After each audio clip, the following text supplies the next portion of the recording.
Welcome to my YouTube channel. My name is Coach Undress with coachingwithundress.com. And today, ladies, we're going to talk about attachment styles. If you haven't seen the other video, which I did earlier, check it out. It's on anxious attachment.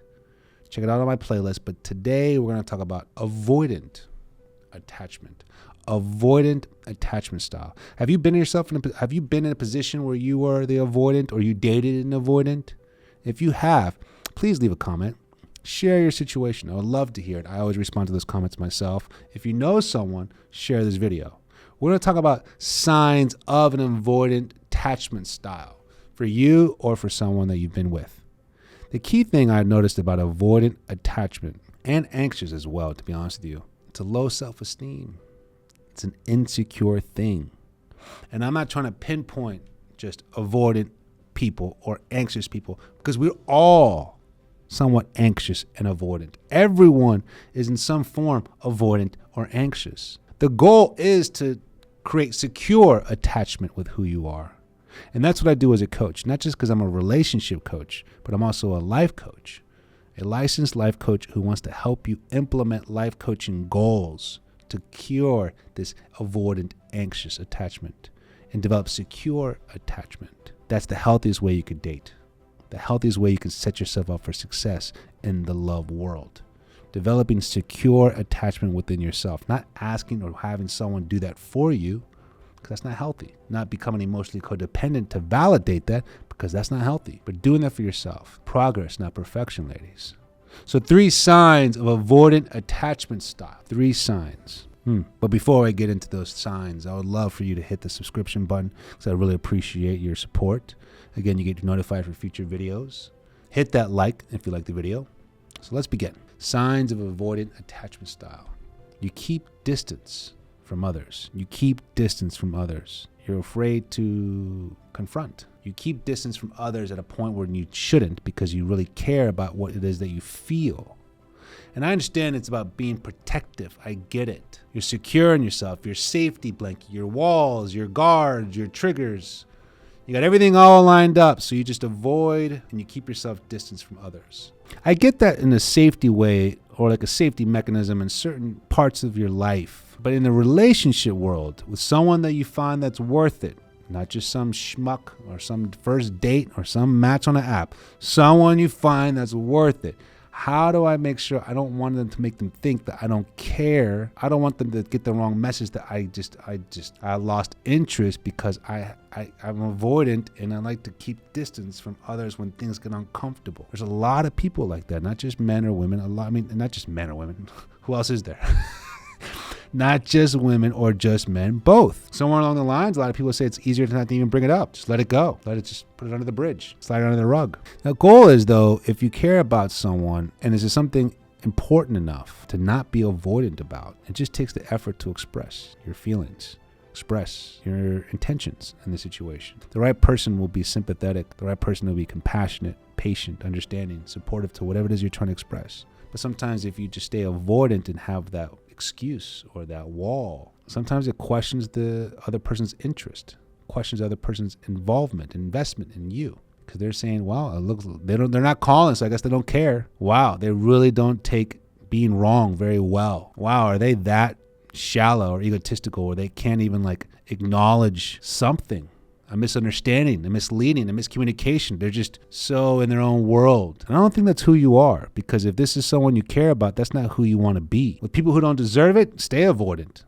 If they're jerks and mean and just bad people, stay avoidant. I'll stay avoidant with you. But if there's someone that you really see something, great character, great morals, great values, good soul, something you see potential with, something you're getting serious with, you don't want to stay avoidant with. You need to overcome that. So be aware of that. If you feel like you're always distance from others, from him, knowing he's a good person.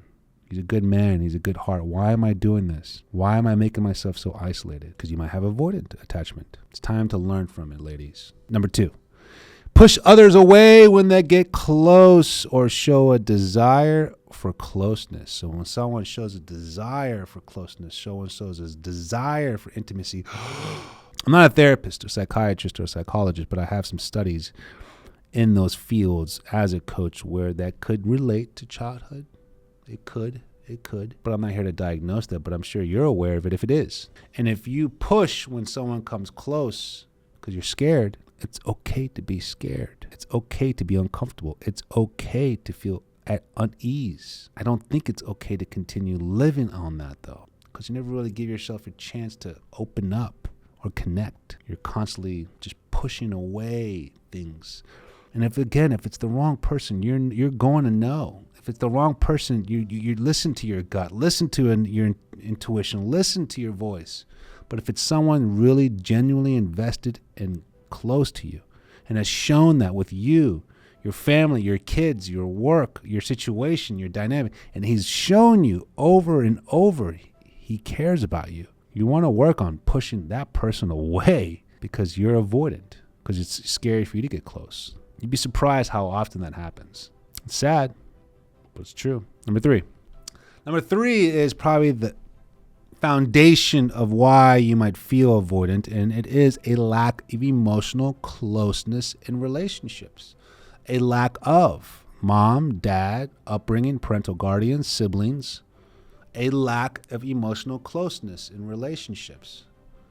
So you prefer being isolated, a loner, doing your own thing. And there's nothing wrong if you want to be that. There's nothing wrong if you want to be isolated. You like your peace. You don't want to talk about it. There's nothing wrong with being avoidant. Nothing wrong with any of this. Is it healthy? No. Does it help you towards finding a relationship and building something with someone special? No.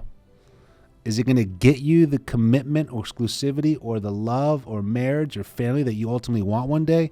No. If you want to be avoidant and you want to be a loner, you want to do your own thing, go for it. Listen, go do it. That sounds great if that's what you want. But if you know that's who you are, but you want to try a relationship, you want to get close, you want love and compassion and romance, we got to take steps forward from the avoidance, brave steps, courageous steps, because you finally found someone who's worth it. You found someone who's taken their steps, his steps, to get closer to you. I hope at these points or these moments where you feel like you want to confront your avoidance is because you're trying to match your partner, your lover's energy of how he's been invested, how he wasn't avoidant, and he saw something special in you. Sometimes we get in our own way. Sometimes we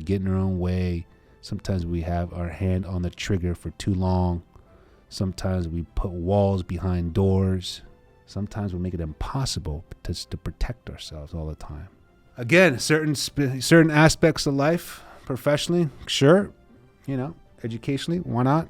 But when it comes to intimacy, romance, love, relationships, it's a lonely game that you're playing with yourself. If you find yourself in this position, I want you to leave a comment. I want you to leave some insight. If you want a coaching session on this is what we're going to talk about. This is what I do. I love helping you all find the clarity and the motivation and what is for you. Again, I'm always here to help. My name is Coach Andres with coachingwithandres.com. Thank you for listening. See you soon.